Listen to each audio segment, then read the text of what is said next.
Good evening. I'm Shayna Ferreira. I'm Darren Kramer. Thank you for joining us for our Primetime Town Hall special, The State of Race. Right now, this country is hurting.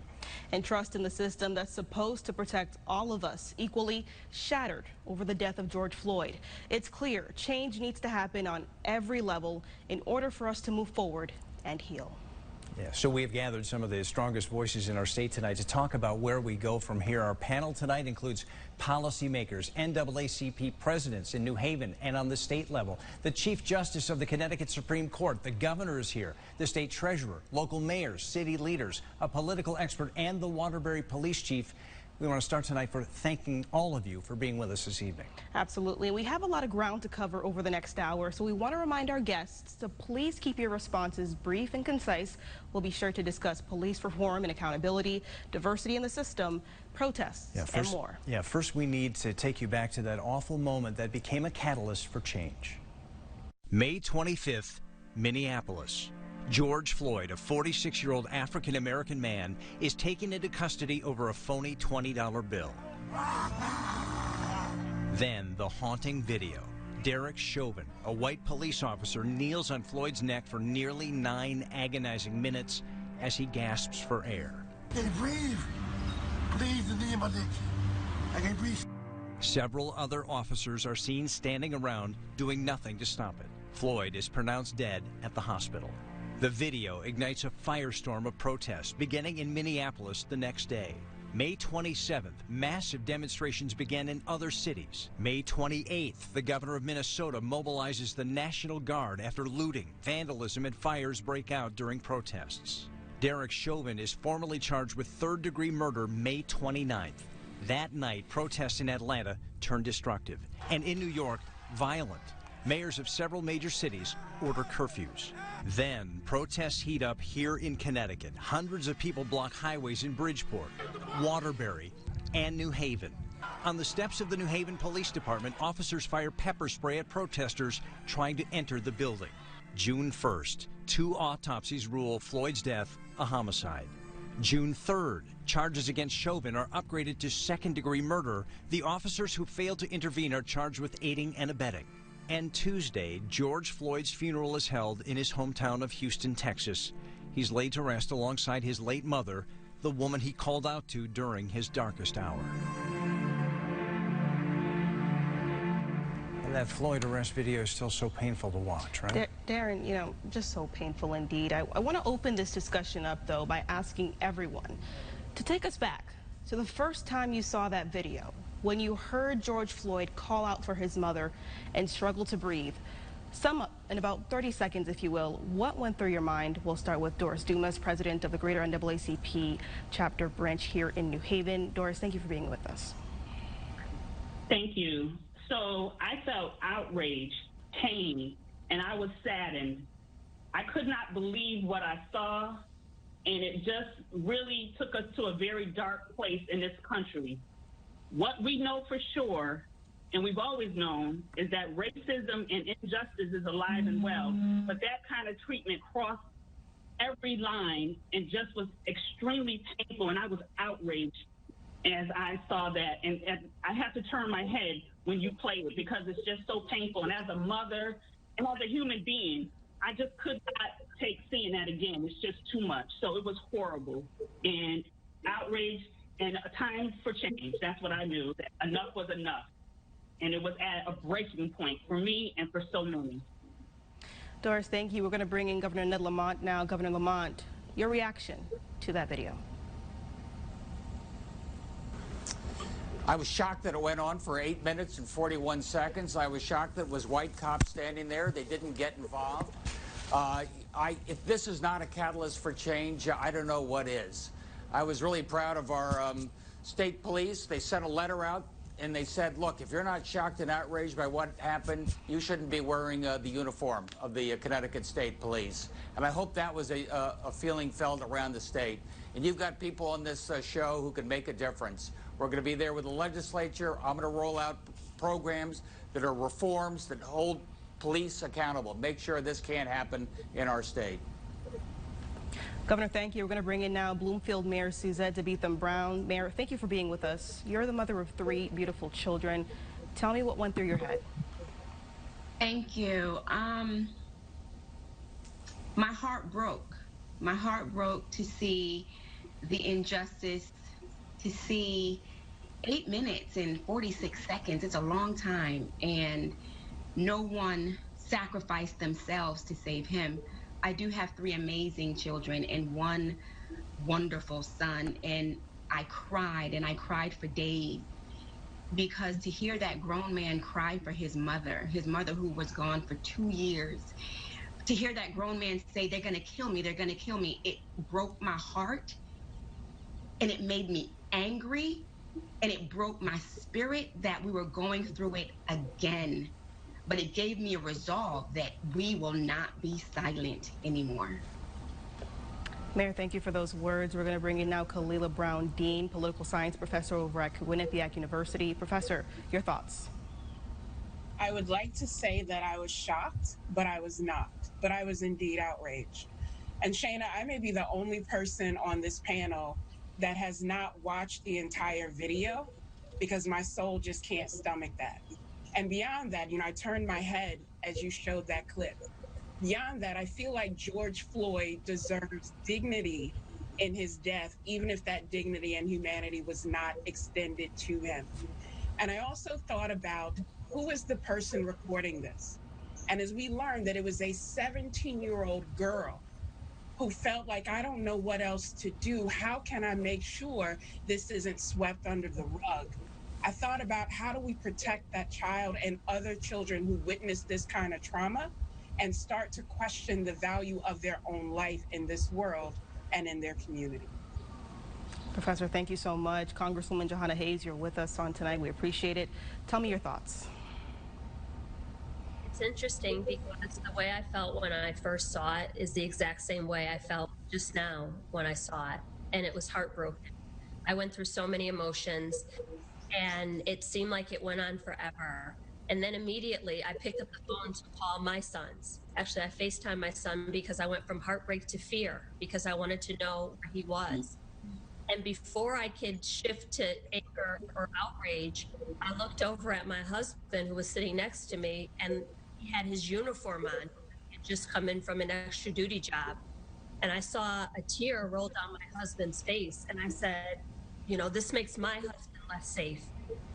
And just in that 30 seconds, I went through a gamut of emotions and knew that this cannot continue to happen, because it wasn't the first time we've seen it.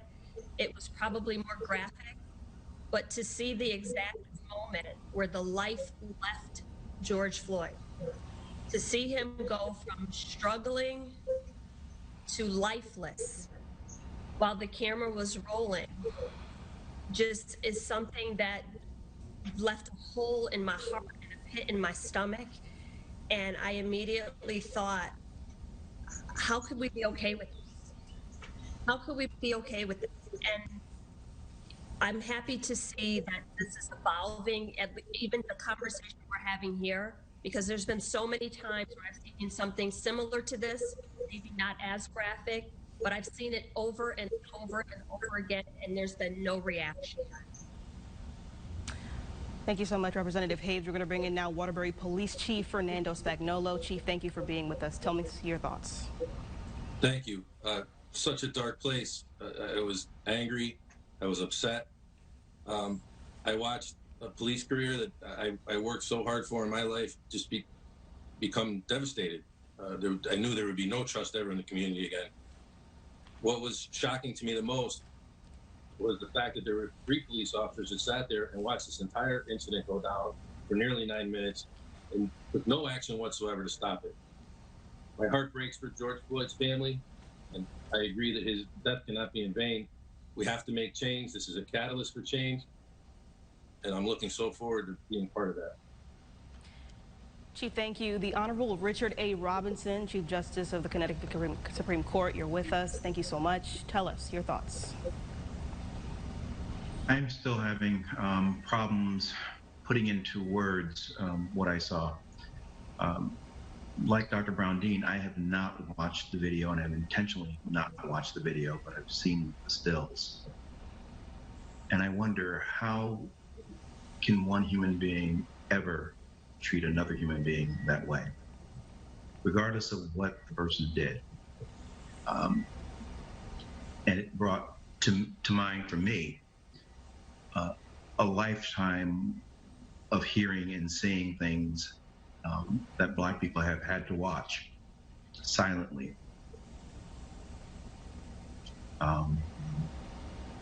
It broke my heart.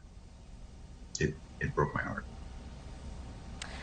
Thank you, sir. We're going to bring in now New Haven Mayor Justin Elicker. Thank you for being with us. Your thoughts. Thanks for having me. I've actually watched the video a number of times, and I think in particular for white people, it's important for things like this to really sink in.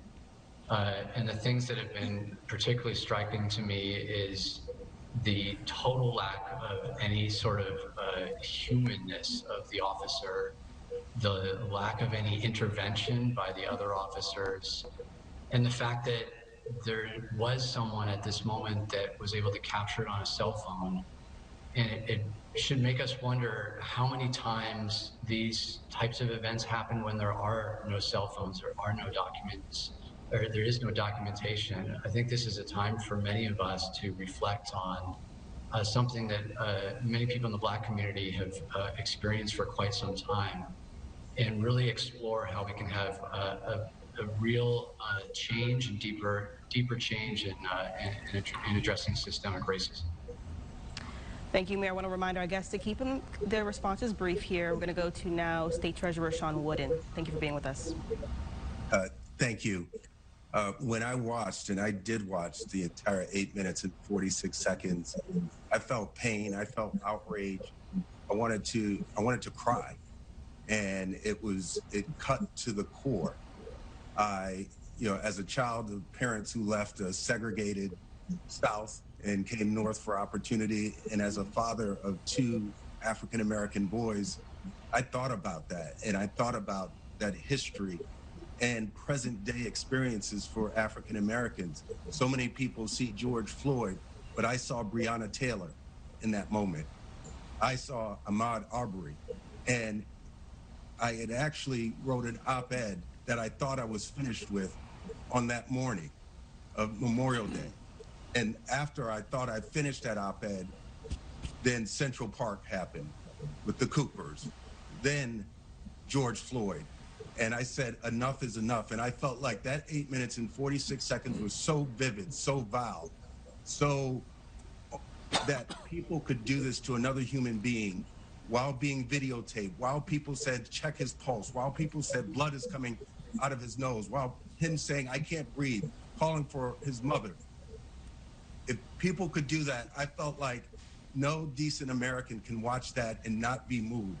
And instantly, I thought possibly this could be our Emmett Till moment in America in modern day, where more Americans join the fight for justice, to end racism, to end police brutality. In the Black community, this has gone on and we've experienced it. And the rest of America got a window into our experience. That's what I felt. And I said, we can't lose the moment. We have to use it. We have to transform this outrage and this pain into opportunity and purpose. That's what I committed to do. Thank you, Treasurer Wooden. State Representative Brandon McGee Jr. is here, along with Middletown City Councilman Edward Ford Jr. We're going to go to you two first. I'll start with Mr. McGee. Thanks again. I did not watch the video, and I almost wanted to turn my camera off and walk away from the computer as you all played it as an intro. My stomach still hurts. My heart is heavy. I think about the young Black boys in my community who unfortunately have seen this happen so many times. I think about my nephews. I think about all of the young men whose lives were taken at the hands of police men and women. But like everybody else said, and I'll just underscore, I think Mr. Floyd's death really provided an opportunity for Black folk to fight harder, but to also allow for many of the racist people in this country to understand that this can no longer happen anymore. And I'm also pleased that we have more white allies stepping up to the plate and speaking truth to power when it comes to racism. All right, thank you, Middletown City Councilman Edward Ford Jr. One last stop before we move on. Thank you. And when I watched the video, you know, as a young Black man in this country, I was truly heartbroken. Thanks. Sickened in my stomach. Even as you played it again, it just gave me a really bad feeling in my stomach. And it struck a chord so deep that's 400 years deep, from 1619 till today. It's really time to say that enough is enough, and silence is simply not an option. Action needs to be taken because we've been dealing with this systemic oppression for far too long. All right, thank you all so much. We'll be sure to get back to you all during this conversation. We want to get to this. The state's Police Accountability and Transparency Task Force just made its preliminary recommendations to the governor. They include a ban on chokeholds, adopting a guardian versus warrior culture, developing an independent external investigating authority, and mandating body-worn cameras. Governor Lamont, this question is for you. What is your reaction to these proposals tonight? I think they're good proposals, probably overdue. The committee was in place about a year ago, but now we're going to get them implemented. What I got to do everything I can to make sure that people have trust in the police and the police have trust in the community. And if I could emphasize anything, it'd be more community policing.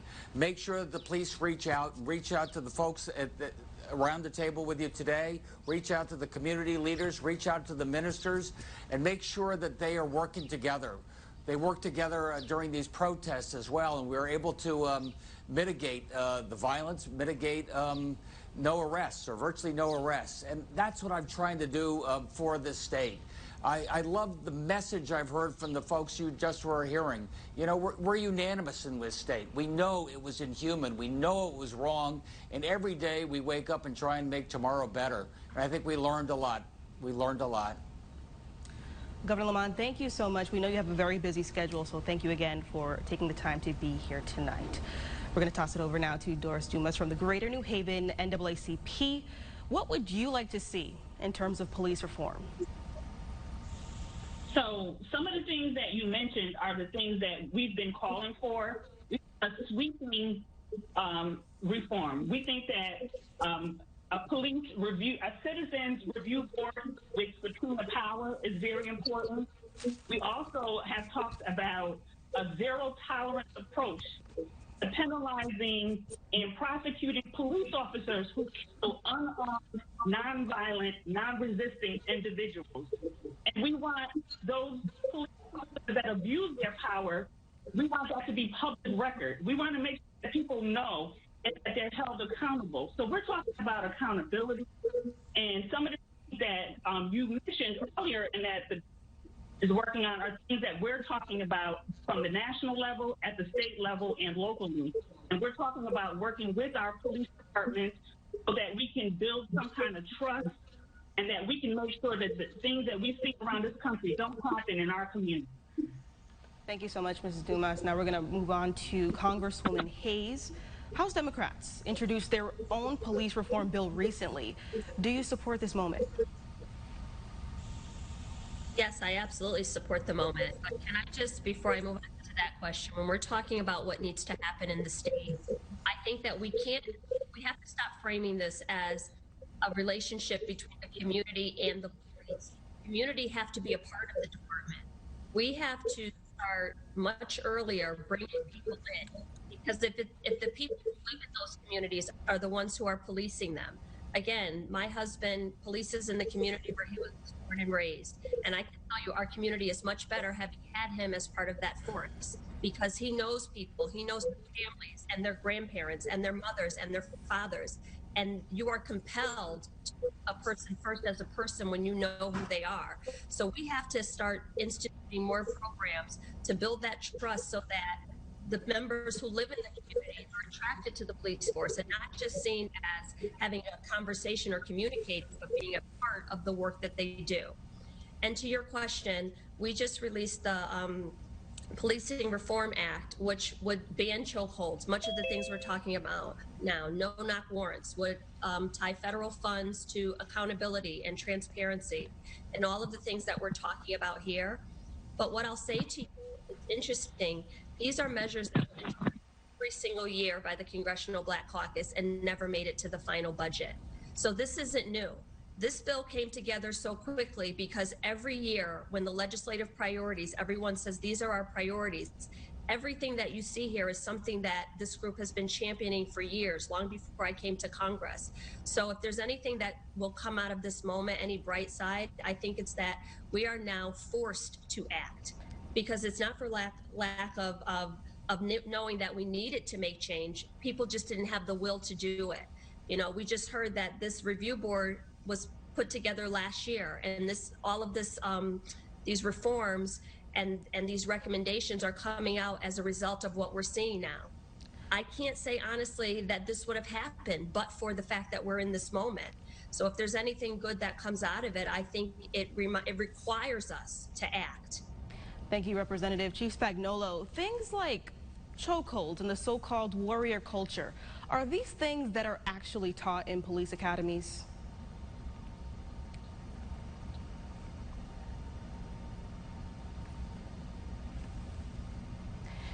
Hey, Chief, I think we're having some technical issues. We asked if the things like chokeholds and the so-called warrior culture, are these things that are taught often in police academies? No, chokeholds are not a tactic that are taught in defensive tactics and police academies, and chokeholds are not a method that we would ever recommend our officers use in a forced situation. Currently, I'm looking at the 8 Can't Wait campaign with our police officers and going through our policies and figuring out the quickest way possible to adopt those 8 Can't Wait. I'm sure you're all familiar with it. If you're not, 8can'twait.org. There's specific things that ban chokeholds, require de-escalation. There's a duty to intervene. These are all very important things. A lot of these things are contained in policies in police departments, but we need to take a look at them. We need to make sure that the language is strong. And more importantly, we need to reaffirm with our officers and train and make sure that they understand and pledge that they're going to fulfill these policies and upholding their job and serving their community. And, you know, to Congresswoman Hayes' point, I just want to say this quickly, is that she's so right. You know, growing your own, having people from the community that know people in the community and having a stakeholdership in that community is really important in policing. That's something that we're working on, and I think that there's a lot of opportunity for us right now to affect change internally, to make officers shift away from that temporal responsibility, just coming to work for 9 to 5, and making them feel as if they're a stakeholder, and having them have geographic responsibility so they get to know the community. So they have to know they have to go back there every day, so they need those good relationships so they Chief, can do their sorry, job. I don't mean to cut you off, Chief, but I want to tap onto that, what you just said here. So there's this rallying cry of defunding the police, right? And then this movement to not necessarily get rid of police entirely. And last night, Hartford City Council voted to cut $1 million from the police department's budget. We'd like to bring in now Brandon McGee, who represents Hartford on a state level. He also serves as the chairman of the Black and Puerto Rican Caucus. Representative McGee, do you support defunding the police? And if you do, why? I mean, before I even answer that question, that was a measure that was happening with our city council on last night, as you already mentioned. But, you know, I get really, really frustrated when we begin to have these conversations and we talk about, you know, oh, we need to train more. And no disrespect to our chief of police, I really do and hope that you're saying will actually happen. But I feel like this is a page out of a book that we've been reading for a very long time. These things are on the books and we need to enforce them. But first we need to check the type of men and women we actually hire that work in these police departments that handle our people in our community. So, you know, I'd love to dive deep on that. This is not just about training. But in terms of defunding the budget for the police departments, I'm not a fan of defunding an entire police department, because when something happens in my neighborhood, you know who I'm calling? I'm calling the police department. I respect them. Now, we do need to clarify, though, the campaign is to reallocate funds to programs that might be necessary and helpful to the greater good in the community. Why are we spending millions of dollars paying salaries, doing whatever else we do within the police department, and not reshift those dollars where many of our folks, our residents, are in need of? So I think it begs to have more of a deeper conversation on the issue. But just completely defunding a police department is not what I support. All right, Representative, thank you so much. We're going to take a quick break. Yeah, we have a lot more to discuss tonight, too, with our panel, including diversity in the ranks, plus a dynamic perspective from black officers in blue in a moment.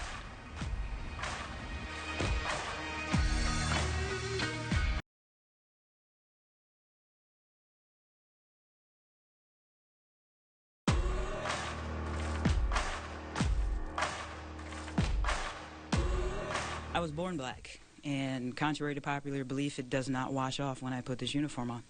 I am still black. I consider it a blessing to be black. I chose to be blue, and I chose to be blue because I felt like there needed to be more black in blue.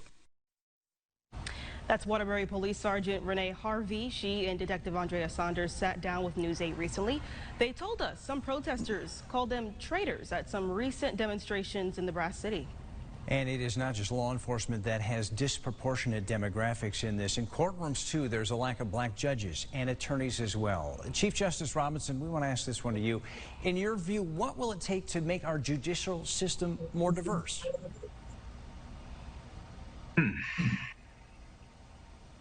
We have become a more diverse judicial system.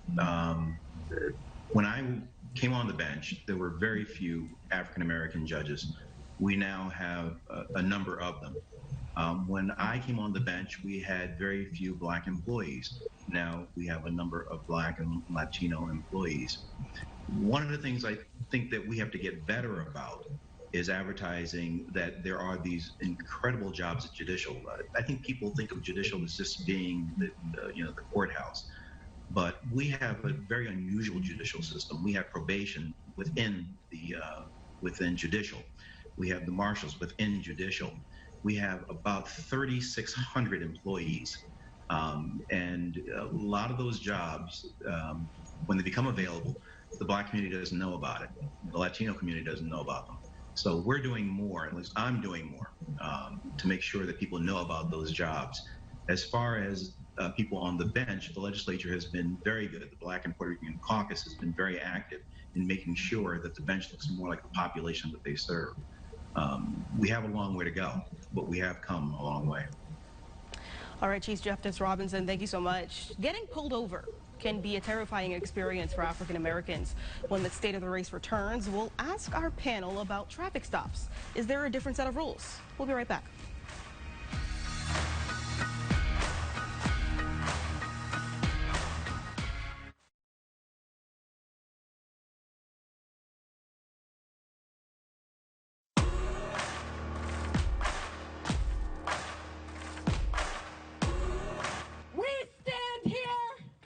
Because we have too many mothers, too many daughters, too many sons, too many friends, too many lovers laying in boxes dead when they should have been in their houses taking care of their children, when they could have been standing with us.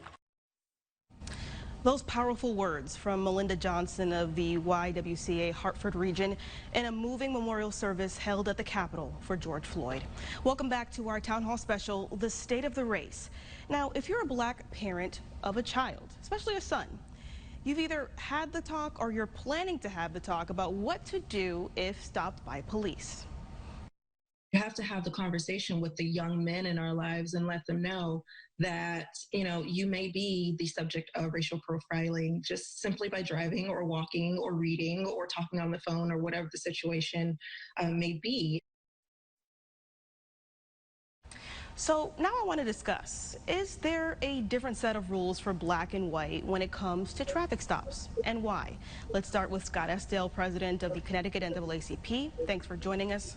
Scott, it's a very painful but necessary conversation for black parents. What has your experience been?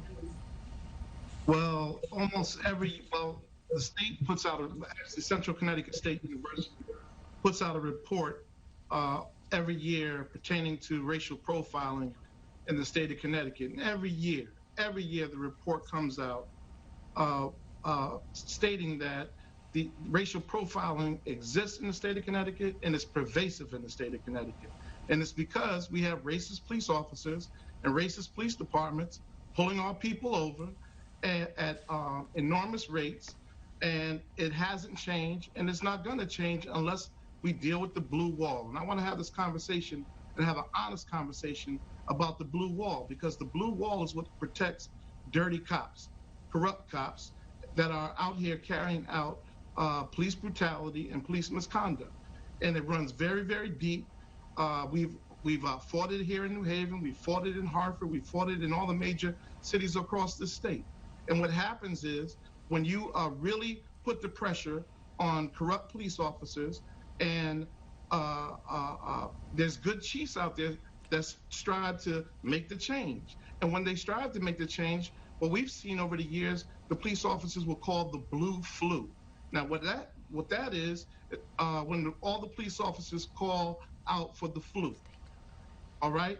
And then there's no officers at work during that particular time. And then they also threaten to put out a vote of no confidence on the mayors and the chiefs of police. And that what that does is politically bind the mayors and politically bind the chiefs of police. So there's a huge conflict, and then they settle, they keep their collective bargaining agreement. And when we talk about civilian review boards, they don't have subpoena power, so they're pretty much toothless tigers, right?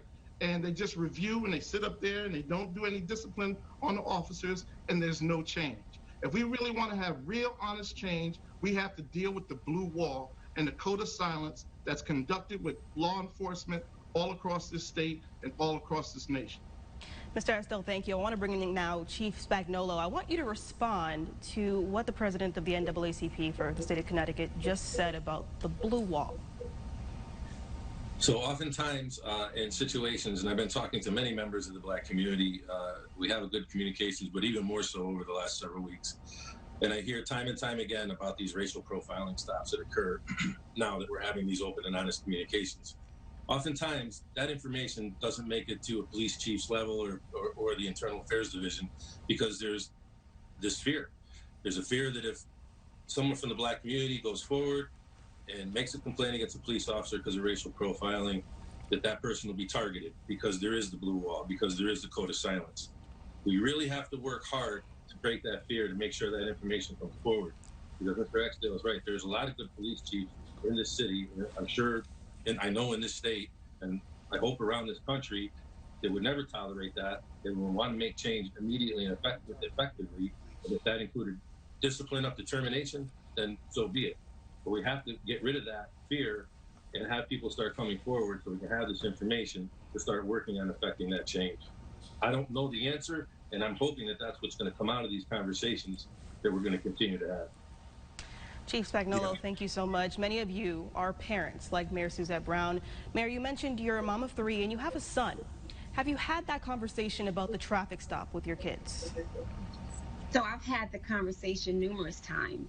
My son has been pulled over in our driveway, but that's definitely a different story.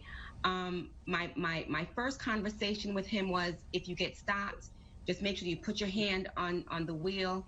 You ask them, you know, officer, you're polite, you're respectful, you give them what they ask for, and you should be okay. But then we see that that doesn't even work, right? Whether you're reaching for a brush or your wallet, you can still end up dead. I was horrified to see what happened to those 2 students in Atlanta, I believe it was, when they got tased, right? We're on the heels of a riot. We're on the heels of cities being burnt down, police stations being burnt down, and they tased these 2 young kids, and I heard them say, "What did we do? What did we do?" So no matter how much I tell my son trying to protect him, trying to run through scenarios with him. Every time he leaves this house, my heart is in my throat until he comes back home. If he is not communicating with me, I am like, okay, you need to communicate. If I hear a siren, it's almost like PTSD. So I don't know exactly what to do to tell him to make sure that he comes home, because some of these cops, they are on this high because they have a badge and a gun. And sometimes no matter what you do, no matter how you try to answer them and provide what they need, they have different intentions.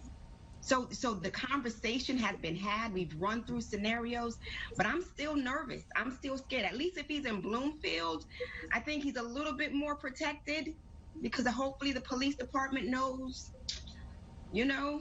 But it's a little difficult. It's a little difficult, and change has to happen, right? Because some of these same cops, the information is on TV. We see all the videos, and still nothing happens. Even if the chief knows, still nothing happens. So the fear is definitely there. Thank you, Mayor. Can I just say, this is important, right? And simplify this. As a black man who's been stopped and who's been stopped with my son in the car, I had to not only have the talk, but I had to demonstrate it with my walk with the police, which is mission is to stay alive. It's just that simple. And as a proud black man, to be as polite as possible, to be as non-threatening as possible, and knowing you have done nothing wrong. That is the mission, and that's the conversation of how to keep your kids alive and deal with the injustice of it later. And it's infuriating, but you can't show it because that's fearful. That's potentially threatening. And it's a dilemma that we have lived with for so long. Sean, thank you so much. We're going to tap on Representative Jahana Hayes very briefly. Tap in. Well, I just wanted to follow up by saying that conversation does not just extend to adolescents. My husband, again, with 25 years on the force, if we get pulled over in the car, he puts both hands on the wheel, turns on the interior light, and he understands that he's going to need that 5 seconds to pull out his badge to explain why he's carrying a firearm before the officer notices it. So there's an expectation that you just won't be treated fairly, and it just is the way it is. And just, I'll close to Scott's point, the Justice and Policing Act conditions federal funds on these accountability things, on reporting. And I think if departments are receiving less federal reimbursements or less federal grant funding when they can't demonstrate that they are following civil rights laws and have these accountability standards in place, I think that is going to eliminate some of the silence that we see, because there has to be accountability if they're not receiving the funds that they need in order for their departments to exist. Representative Hayes, thank you. There seems to be a turning point now in our political climate when we see this national outcry for Black Lives Matter. The common response from a lot of Republicans at the beginning of this movement was all lives matter. Councilman Ford, let me ask you this one. Is the Republican Party at a turning point on this issue? Is there a change of heart right now? I certainly would hope so. And I've had many of my Republican colleagues and friends across the state reach out to me and tell me, that I'm with you. And I'm sorry to see that this has been happening, and I'm with you. What can I do? And they really seem to have a change of heart. And there's a lot of people who want to start affecting policy and start changing the system right in our state legislature. I've already had calls with state representatives already on different policy proposals that they can put forward. And so, yeah, I am seeing a change. And yeah, you still have that general amount of people who will try to say all lives matter. But what I would say to them is that we're not saying that your life doesn't matter, but we want you to simply value Black lives as you do all other lives in this country. Black lives have not mattered for so long in this society. So we hope that you realize that. Professor Kalila Brown-Dean, let me ask you that. Does this declaration that Black Lives Matter transcend political lines, or is the divide growing stronger on this issue? What's your position on that? I think we need to be honest that there's a lot of virtue signaling right now. I have been overwhelmed with emails from people saying, I'm so sorry, I stand with you. And my response is very clear. If you want to be an ally, you show it, you just don't say it. And so while some politicians are now standing forth, the truth is justice shouldn't be partisan, freedom shouldn't be partisan, and a commitment to protecting Americans should not be based on what party you affiliate with or what office you are now seeking to pursue. And so if people want to show that they really believe in Black Lives Matter or affirming that, then show me the C-suite of your organization.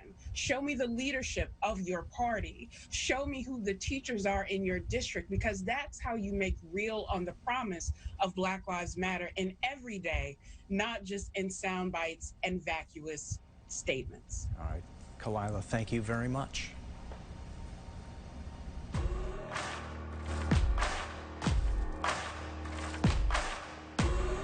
A riot is the language of the unheard.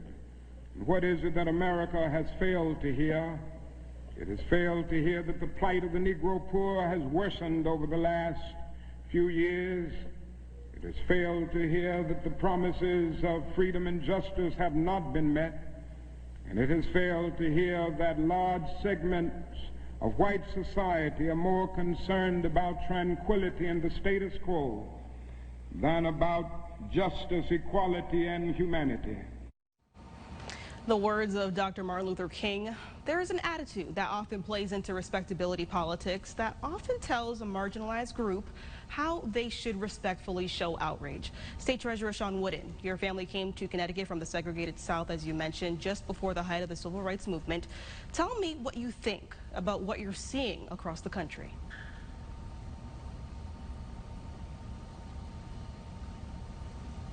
Hey, there you are. You're on mute there. Want to continue?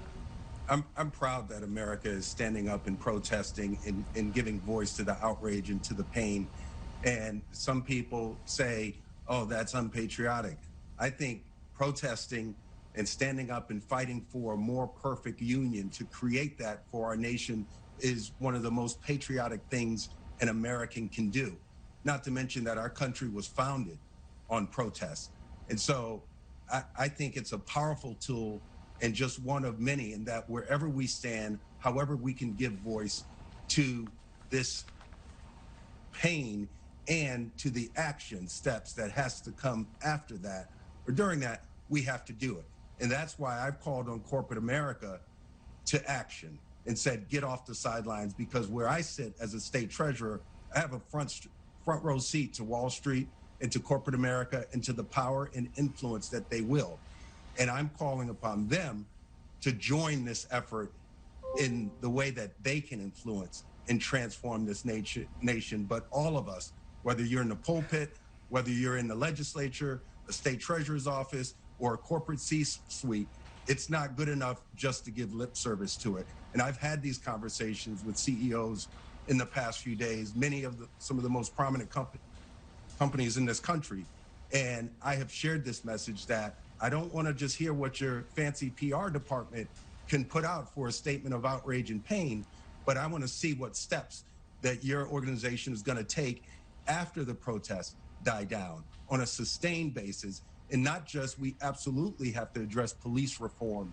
Absolutely. And we've known that for a long time, but we have to go deeper into structural, institutionalized racism and barriers to equal opportunity in education, Treasurer in Wooden, housing, and economics. I appreciate it. Treasurer, thank you very much. Another question tonight. You know, there are a lot of white suburban folks here in Connecticut who are horrified and stunned by what they saw that happened to George Floyd. And look, maybe their wake-up call is too late, but it came, and they really want to help right now. Representative McGee, what can those people do to help? So as you just realized, I was on and then off within seconds. So if you could let me repeat the question quick. The question briefly is this: there are a lot of white folks in this state who saw that video. They're horrified. They may be late to this game, but they really want to help. What should they do to help? Well, you know, first of all, I want to offer a quick shout out to the Connecticut chapter of Black Lives Matter, which we just finished speaking of. But, you know, I got to tell all my white friends, I'm a little exhausted trying to explain what it is that you all should be doing. And sometimes I have to step back because I have to remind myself that some people are literally not ignorant, but they really want to understand how can they use their voice, their privilege, to impact this racism that many Black and brown people have been faced with. This is what I'll say. I'll say, speak truth to power, stand with Black folks and my sphere of influence, stand with me on policies that are extremely important and that move us toward equality, and don't hide behind political affiliations or in your homes. We need you to step up. We need you to use your power and your influence to address this pandemic, if you would, that we've been faced with for pretty much 400 plus years. Representative McGee, we appreciate it. Our panel's final thoughts on the state of race in Connecticut when we come back.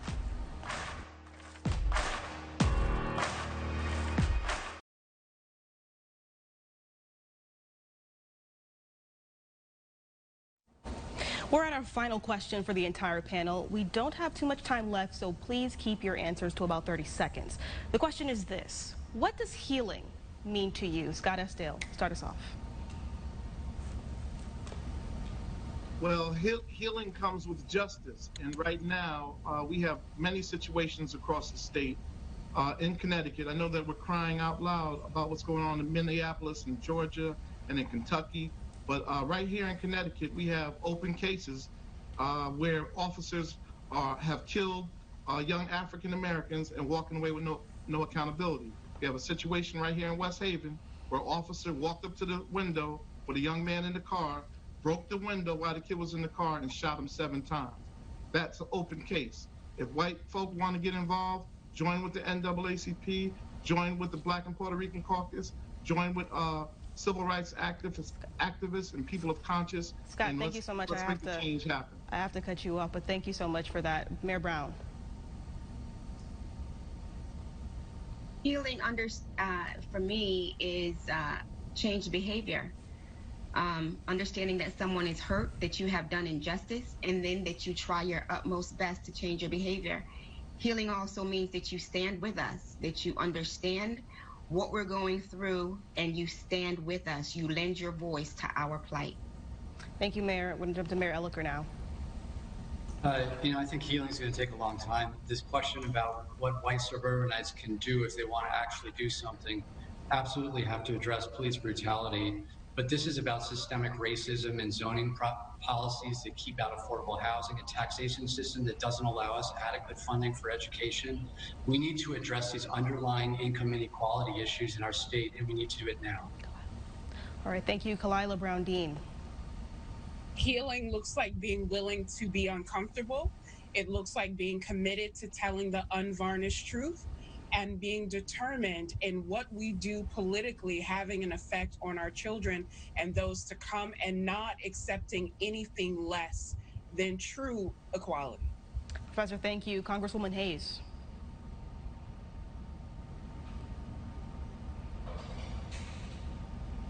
I think healing starts with being honest.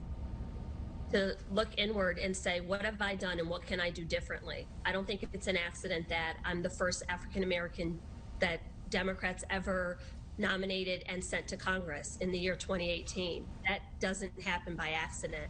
But what can people do?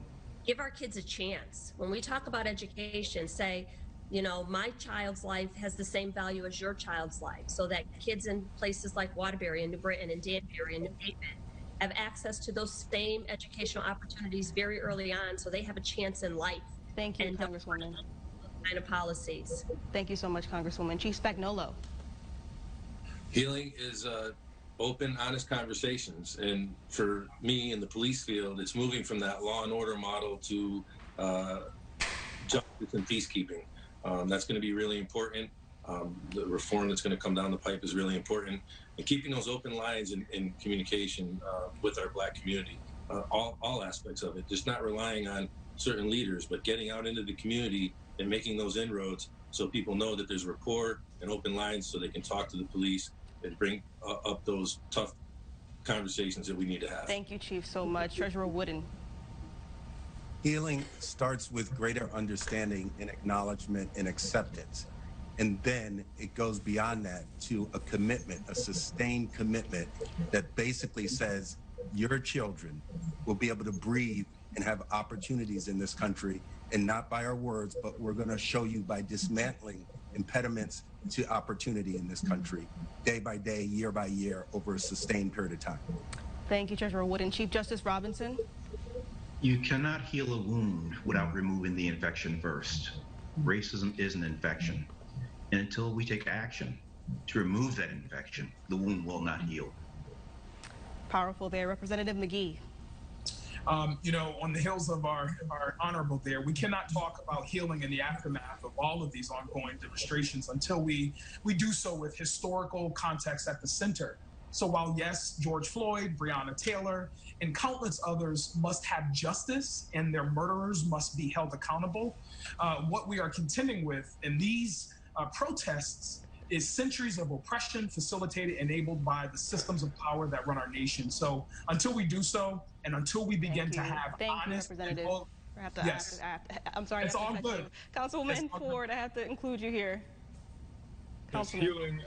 Healing is taking action to eradicate white supremacy, from every ounce of white supremacy from our system. We cannot allow it anymore. We can't be silent about it, and we need to take real action, as well as have real conversations in our homes to the next generation of youth coming up, so that they know racism is evil and we will not stand for it in the future.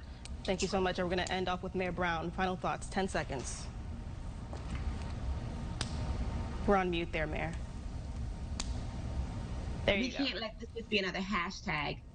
We can't let this just be another murder. We have got to seize this moment, and we've got to fight for change. We've got to demand it, period. Madam Mayor, thank you. And to all the members of our panel, thank you for being with us tonight. Absolutely, and thank you so much for watching. Good night.